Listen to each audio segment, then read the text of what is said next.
Hello, आदाब, सत श्री अकाल, नमस्कार। स्वागत है आपका हमारे इस शो में, जहां हम आज आपसे एक ऐसी अपॉर्चुनिटी के बारे में डिस्कस करने जा रहे हैं शायद जिसे सुनकर आपकी जिंदगी बदल जाए। एक ऐसी अपॉर्चुनिटी जिसमें थोड़ी सी पूंजी के साथ, बिल्कुल सही सुना आपने, थोड़ी सी पूंजी के साथ आप अपने सपनों को साकार कर सकते हैं। एक ऐसी अपॉर्चुनिटी जिसके थ्रू आप हिंदुस्तान के भविष्य का एक अहम हिस्सा बन सकते हैं। इस अपॉर्चुनिटी को जानने के लिए और संक्षेप में बताने के लिए हमारे साथ मौजूद है एम रियलिटी सॉल्यूशंस के मैनेजिंग डायरेक्टर मिस्टर खुशहाल चोपड़ा। स्वागत है आपका सर। एम रियलिटी सॉल्यूशंस एक प्रसिद्ध रियल एस्टेट डेवलपर्स हैं जिन्होंने पहले भी राजस्थान की अपकमिंग स्मार्ट सिटी में काफी प्रोजेक्ट्स डिलीवर किए हैं। सो सर, इन प्रोजेक्ट्स और इस अपॉर्चुनिटी के बारे में हमारे दर्शकों को कुछ संक्षेप में बताइए। धन्यवाद डॉली जी, आज तक के दर्शकों से हमारा परिचय कराने के लिए। सबसे पहले जैसे कि आपने बताया लोगों को कि ये एक अपॉर्चुनिटी है जो हम आप सब लोगों के साथ डिस्कस करना चाहते हैं। बहुत बड़ा सवाल है कि सच में अपॉर्चुनिटी है, और अपॉर्चुनिटी है तो ये कैसी अपॉर्चुनिटी है जिसके बारे में हम इतनी बड़ी बड़ी बातें कर रहे हैं कि हम लोगों की सोच, लोगों की दुनिया, लोगों का फ्यूचर चेंज कर सकते हैं या हिंदुस्तान के फ्यूचर से लोगों को जोड़ सकते हैं। मैं एम रियलिटी सॉल्यूशंस की मैनेजमेंट टीम से हूं और मैं आप सब लोगों को एक छोटी सी चीज बताना चाहता हूं। वो चीज सबसे पहले ये है कि अगर आज की डेट में हमें एक आम इंसान को पता लगता है कि मैं अपने बच्चों का, अपने परिवार का फ्यूचर सिक्योर कर सकता हूं, तो कैसे? ये बहुत बड़ा सवाल है। बेसिकली हम यहाँ पे बात कर रहे हैं फ्यूचर ऑफ इंडिया, मतलब भविष्य का हिंदुस्तान। क्या है भविष्य का हिंदुस्तान? आप सब लोग, आप सभी दर्शक लगातार, मेरे ख्याल से आप सबके घरों में अखबार आता है या आप इन न्यूज चैनल के जरिए लगातार हिंदुस्तान में क्या चल रहा है, क्या नई पॉलिसीज हैं, किस तरफ हिंदुस्तान जा रहा है, कौन हमारे प्रधानमंत्री अलग अलग देशों में विजिट कर रहे हैं, हम एफडीआई इंडिया में लाने की बात कर रहे हैं, हम मैन्युफैक्चरिंग को इंडिया में बढ़ाने की बात कर रहे हैं, हम रोजगार को इंडिया में बढ़ाने की बात कर रहे हैं, हम एक इकोनॉमिक ग्रोथ की इंडिया के अंदर बात कर रहे हैं। ये जितनी भी हम बातें कर रहे हैं, फॉर एग्जांपल बीजेपी जब अभी रिसेंटली गवर्नमेंट में आई तो उन्होंने अपना एक मैनिफेस्टो था। उस मैनिफेस्टो में उन्होंने लिखा कि हम हिंदुस्तान के अंदर जैसे ही हम पावर में आएंगे, हम 100 स्मार्ट सिटीज के ऊपर काम करने वाले हैं। एक नए शहर, एक ऐसे नए शहर जहां पे हम नए रोजगार के ऑप्शंस लोगों के लिए खोलेंगे।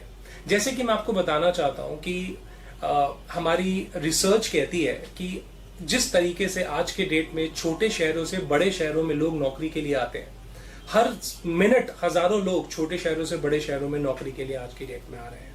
और ये माना जाता है कि अगले 10 सालों तक अगर ऐसा कंटिन्यू चलता रहता है, मतलब ऐसे ही छोटे शहरों से लोग बड़े मेट्रो शहरों में, दिल्ली जैसे शहरों में, मुंबई जैसे शहरों में नौकरी के लिए आते रहेंगे, तो आने वाले 20 या 25 सालों में हमारे जितने भी मेट्रो शहर हैं ये सब स्लम में कन्वर्ट हो जाएंगे। ये माना जाता है कि अगले 10 सालों के अंदर तकरीबन 35 करोड़ लोग इन छोटे शहरों से, इन अर्बन शहरों में जॉब्स और नौकरियों के लिए जरूर आएंगे। इस वक्त हिंदुस्तान को जरूरत है, हमारे एक इकोनॉमिक थिंकर है जिन्होंने बोला है कि हिंदुस्तान को जरूरत है 100 नए शहर बनाने की, 100 ऐसे नए शहर बनाने की जहां पे हम लोगों को रोजगार दे सके। लोगों को रोजगार कैसे मिलेगा? लोगों को रोजगार तब मिलेगा, मतलब हमें नए मैन्युफैक्चरिंग शहर बनाने हैं। हमें एक ऐसे शहर बनाने हैं जहां पे हम लोगों को मैन्युफैक्चरिंग के थ्रू या ट्रेडिंग के थ्रू हम लोगों को रोजगार दे सकें। ये हिंदुस्तान इस तरफ दौड़ रहा है। आप आजकल न्यूज़ों बहुत सारी जितनी भी आप न्यूज देखते हैं उसमें स्मार्ट सिटीज के बारे में बहुत कुछ सुन रहे हैं। ये है क्या smart city? What is a smart city? एक ऐसी सिटी जो आज की डेट में एक रूरल गांव जो हैं उनको हम धीरे धीरे एक अर्बन शहरों के अंदर कन्वर्ट करते जा रहे हैं। एक ऐसी शहर जहां पे हम वॉक टू वर्क का कंसेप्ट है, जहां पे मैक्सिमम जितना भी ट्रांसपोर्ट होगा वो पब्लिक ट्रांसपोर्ट होगा, मतलब जितना भी CO2 का इमिशन है वो हम मिनिमाइज करना चाहते हैं। लोगों को वॉक टू वर्क का कंसेप्ट देना चाहते हैं। हम कोरियन या चाइनीज या सिंगापुर जो टेक्नोलॉजी है, जिन्होंने नए शहर डेवलप किए, ऐसे नया new Rajasthan, new Jaipur, new Nashik, new Mumbai, इस तरीके के शहर हिंदुस्तान में बनाने के ऊपर काम कर रहे हैं, जो बेसिकली डिटेल्ड इंजीनियरिंग के थ्रू हम उन शहरों को बना रहे हैं। डिटेल्ड इंजीनियरिंग मतलब एक ऐसी इंजीनियरिंग, मतलब आज तक जितने भी शहर बने हैं हिंदुस्तान में वो शहर में होता क्या है, जितने भी नए शहर भी बने हैं उसमें सबसे पहले प्राइवेट प्लेयर्स आते हैं, कोई ट्रंक इंफ्रास्ट्रक्चर नहीं होता है, उसके बाद हम प्राइवेट प्लेयर्स के आने के बाद हम इंफ्रास्ट्रक्चर की बातें करते हैं। ये एक ऐसे नए शहर बन रहे हैं जहां पे हम बेसिक इंफ्रास्ट्रक्चर, मतलब चाहे वो हिंदुस्तान की सरकार हो चाहे वो जापानीज गवर्नमेंट हो, मिलकर एक नए शहर डेवलप कर रहे हैं जिसको प्लग एंड प्ले का कंसेप्ट है। मतलब कि हम एक बैकबोन, एक सिटी की बैकबोन तैयार कर रहे हैं ताकि जितने भी प्राइवेट प्लेयर्स हैं वो सिर्फ plug and play, मतलब they would come, they will have ease to do business, they will have ease to set up industries, they will have ease to employ people. ये जो जितना भी फंडामेंटल है जिसके बारे में मैं बात कर रहा हूं, जो शायद बहुत बड़ी बड़ी बातें हैं, उसको अगर हम सिंपल टर्म्स में लेकर आए तो एम रियलिटी सॉल्यूशंस बेसिकली एक ऐसे प्रोजेक्ट की साथ बात कर रहे हैं आप लोगों से जहां पे जो आपकी पूंजी इन्वॉल्व है वो बेयर मिनिमम है। मतलब आपको शायद सुन के हंसी आ जाएगी, आपको लगेगा कि मैं क्या बात कर रहा हूं। मतलब जो आपका पैसा इन्वॉल्व है वो मिनिमल है, पीनट्स है, मतलब मूंगफली के दाने की तरह है, लेकिन जो रिटर्न्स है वो मतलब अनएक्सपेक्टेड है, जो शायद आप मेरे बोलने के बाद भी आपको शायद आधा घंटा लग जाए उसको समझने के लिए। जैसे कि फॉर एग्जांपल मैं आप लोगों से बोलूं कि आज आपको 2000 रुपए गज में गुड़गांव में मेन सिटी के अंदर एक प्लॉट मिल रहा है, शायद आप लोगों को विश्वास ना हो। यही चीज अगर यही चीज अगर कोई 20 साल पहले आपको बोलता तो कि आप 2000 रुपए गज में गुड़गांव में जमीन ले लो और आज वो जमीन 2 करोड़ रुपए की हो जाएगी, तो आप शायद उस वक्त भी उसको समझने के लिए आपको आधा घंटा लगता है। मैं उसी चीजों को रिलेट कर रहा हूं। मैं आपको या एम रियलिटी सॉल्यूशंस आपको एक ऐसा ऑप्शन दे रही है कि आज आप फ्यूचर का गुड़गांव खरीद सकते हो, आज आप फ्यूचर का दिल्ली खरीद सकते हो, आज आप फ्यूचर का नोएडा खरीद सकते हो दिल्ली में रहते हुए। कैसे? मैं यहां पे बात कर रहा हूं दिल्ली के सबसे पास, I am talking about the nearest place from Delhi. Delhi के सबसे पास जो हिंदुस्तान की सबसे पहली स्मार्ट सिटी का लेआउट प्लान जिस सिटी ने दिया है, that is Jaipur. I am talking about Rajasthan. ये जो स्मार्ट सिटी कंसेप्ट है ये बेसिकली एक हिंदुस्तान के सबसे बड़े इंडस्ट्रियल और मैन्युफैक्चरिंग प्रोजेक्ट के अक्रॉस बन रहा है। उस प्रोजेक्ट का नाम है DMIC, that is Delhi Mumbai industrial corridor. ये एक ऐसा प्रोजेक्ट है जो ऑलरेडी जापान में एग्जिस्ट करता है। मतलब पोस्ट वर्ल्ड वॉर 2 जापान के अंदर जितना भी पैसेंजर्स ट्रेन थी वो पैसेंजर्स ट्रेन के रूट को उन्होंने अलग कर दिया और जितना भी मालगाड़ियों का ट्रांसपोर्ट है वो टोटली उन्होंने अलग कर दिया। जैसे आज हिंदुस्तान में जो लॉजिस्टिक्स कॉस्ट आती है, मतलब एक जगह से दूसरी जगह में जो सामान जाता है उसकी जो ट्रांसपोर्टेशन कॉस्ट है, लॉजिस्टिक कॉस्ट है, that is close to 35%। And if you talk about Japan तो जो उसकी लॉजिस्टिक कॉस्ट है दैट इज 6.3%। तो अगर हम अपनी लॉजिस्टिक्स कॉस्ट को कम करें तो हम डोमेस्टिक और इंटरनेशनल मार्केट के अंदर पेनिट्रेट कर सकते हैं, बिजनेस कर सकते हैं। इस DMIC का रोल क्या है? ये DMIC बेसिकली एक ऐसा प्रोजेक्ट है जिसमें दिल्ली से लेकर मुंबई तक जो हमारा पॉलिटिकल और बिजनेस शहर है उसके थ्रू एक 1483 किलोमीटर 1483 किलोमीटर का एक पूरा रेलवे रूट बनाया जा रहा है जिसके दोनों तरफ इंडस्ट्रियल और मैन्युफैक्चरिंग सिटीज बनाई जाएंगी, 9 मैन्युफैक्चरिंग सिटीज बनाई जाएंगी। ये 1400 आज की डेट में जितना भी ट्रांसपोर्ट होता है दिल्ली या मुंबई के बीच में किसी भी चीज का, मैन्युफैक्चरिंग गुड्स का, किसी भी चीज का, उसमें तकरीबन आने और जाने में बाय रोड तकरीबन 14 दिन लगते हैं। और अगर आप बाय रेल ट्रांसपोर्ट कर रहे हो तो आपको पता नहीं है कि आपके गुड्स कब तक पहुंचेंगे। लेकिन ये एक ऐसा मीडियम है जिसमें सिर्फ 14 घंटे के अंदर ट्रेन दिल्ली से मुंबई पहुंच जाएगी, मतलब इन 14 आवर्स। और इसमें सिर्फ जितना भी ट्रांसपोर्ट होगा वो सिर्फ मैन्युफैक्चरिंग गुड्स का होगा।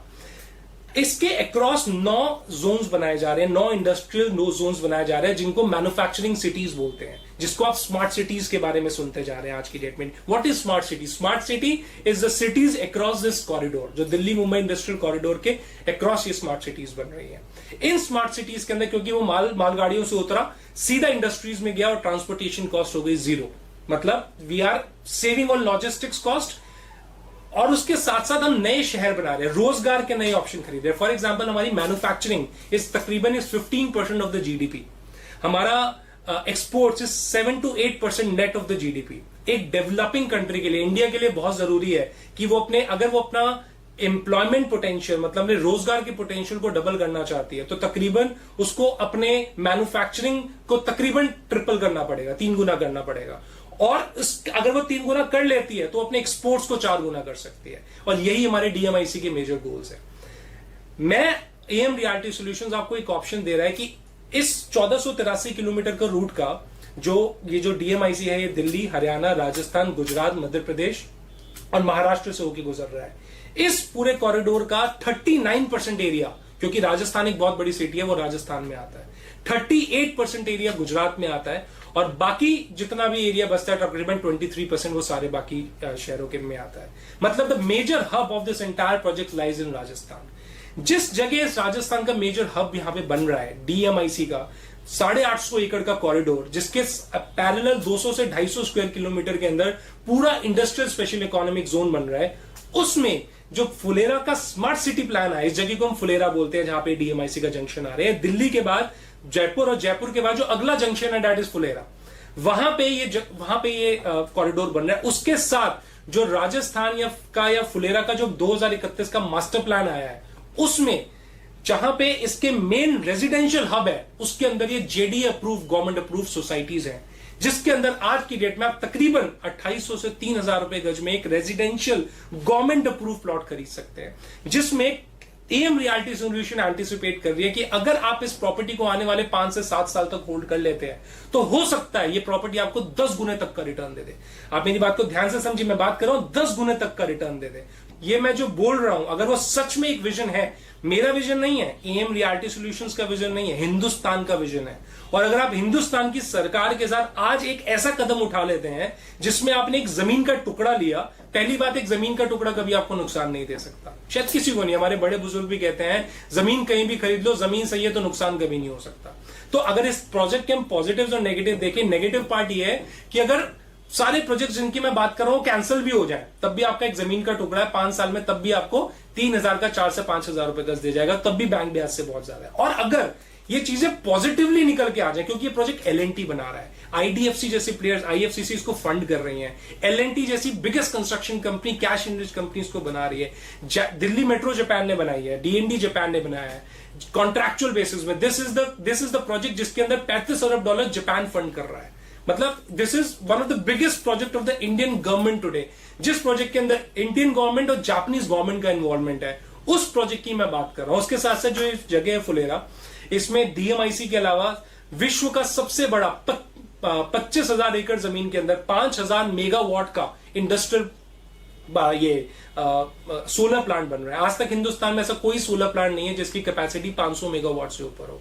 ये एक हिंदुस्तान का पहला सोलर प्लांट बन रहा है जिसकी कैपेसिटी 5000 मेगावाट बिजली देने की है। आप खुद सोचिए कितनी इंडस्ट्रीज को अट्रैक्ट करेगा, कितनी अपॉर्चुनिटीज को अट्रैक्ट करेगा।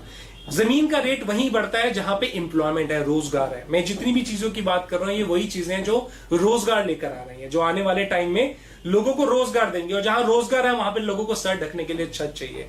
वहां पे आपके पास एक government approve, JD approve residential township में आपके पास एक रेजिडेंशियल प्लॉट है, गवर्नमेंट अप्रूव प्लॉट है। उसके अलावा 4000 करोड़ का डीजल और लोको शेड, मतलब Phulera is known as the rail city of Rajasthan.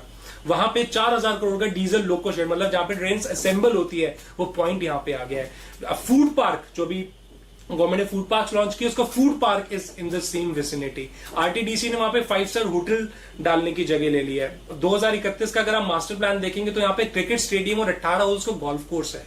100 crore रुपए की इन्वेस्टमेंट अभी सिर्फ टूरिज्म की हुई है, क्योंकि जोधा अकबर, रामलीला और पीके जैसी मूवी की शूटिंग्स होती हैं। यहाँ पे शकंबरी टेम्पल है जो बहुत माना जाना टेम्पल है। लोग जितने भी लोग जयपुर आते हैं, हिंदुस्तान आते हैं, वो जयपुर जरूर घूमते हैं हमारी ट्रेडिशन के लिए, और यहाँ पे मानी जानी जगह है। तो कहने का मतलब सिर्फ ये है, एक अपॉर्चुनिटी है जो हमने आपसे डिस्कस करी है। एक रीजन नहीं है, कम से कम 10 रीजन है, सॉलिड रीजन है जो इस प्रॉपर्टी को अप्रिशिएट कर सकते हैं। दूसरी चीज जो आपका रिस्क इन्वॉल्व है बहुत मिनिमम है, मतलब एक मिनिमम रिस्क के साथ आप एक फ्यूचरिस्टिक गेन्स, हाई गेन्स ले सकते हैं। ये इस प्रोजेक्ट की रूपरेखा है। मैं चाहूंगा, ये आपके नंबर्स हैं, इस स्क्रीन में आपको नीचे दिखेंगे, आप इस पे हमें कॉल कर सकते हैं। हमारे जो भी एडवाइजर्स हैं, कंसल्टेंट्स हैं, वो आपको सर्व करेंगे, वो आपको एडुकेट करेंगे आपकी फर्दर क्वेरीज के लिए। या नीचे हमारी आप ईमेल एड्रेस भी देख रहे हैं, दैट इज info@amrealtysolutions.in। वेबसाइट पे भी विजिट कर सकते हैं, और वेबसाइट पे विजिट करके आप सारी जानकारी ले सकते हैं प्रोजेक्ट के रिगार्डिंग। और मेरा मानना यह है कि अगर आपने इसके बारे में थोड़ी सी भी इंफॉर्मेशन लेने की कोशिश करी तो शायद आप इस अपॉर्चुनिटी को अवेल ना करें, ऐसा कभी हो नहीं सकता। धन्यवाद। बहुत बहुत शुक्रिया सर, हमारे शो पे आने का, अपना कीमती समय देने का, एंड आई एम श्योर कि इस अपॉर्चुनिटी को हमारे दर्शक जरूर अवेल करेंगे। धन्यवाद।